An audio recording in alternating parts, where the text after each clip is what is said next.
साकुमो हटाके जिन्हें सब white Fang of the leaf के नाम से जानते थे, जो कि उस समय तीनों लेजेंडरी सानिन से पावरफुल थे।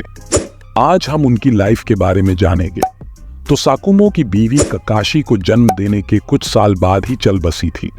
तब से साकुमो ककाशी का ध्यान रखते थे और साकुमो से कई विलेज के शिनोबीज डरते थे, बल्कि उनकी रिस्पेक्ट होकागे से लेके विलेज के लोग तक करा करते थे।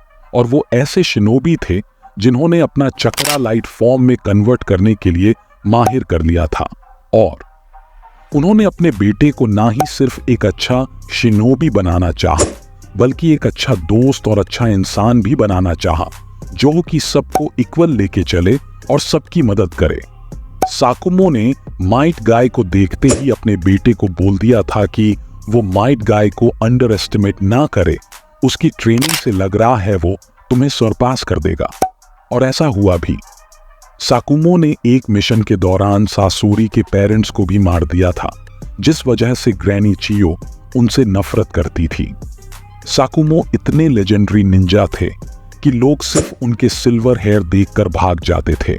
और एक दिन वो अपने टीममेट्स के साथ मिशन पे गए, पर उनके टीममेट्स जख्मी और बहुत चोटिल हो गए थे, जिन वजह से उन्होंने मिशन को पूरा ना करके अपने टीममेट्स को बचाना इम्पोर्टेंट समझा और वो मिशन को बिना पूरा किए अपने टीममेट्स को लेके वापस आ गए।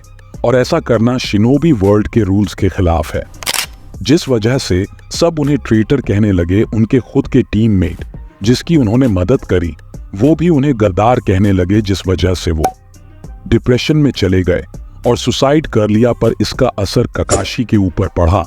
वो अपने दोस्तों को नहीं बल्कि शिनोबी रूल्स को ज्यादा इंपॉर्टेंस देने लगा, पर जिस वजह से वो अपने दोस्तों को मिशन के दौरान कुछ भी नहीं समझता था।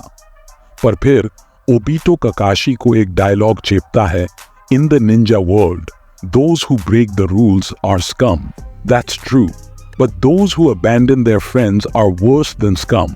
फिर ककाशी को याद आता है उसके फादर भी ऐसे ही थे और उन्होंने कुछ गलत नहीं किया। पर साकुमो को मरने के बाद भी शांति नहीं मिली।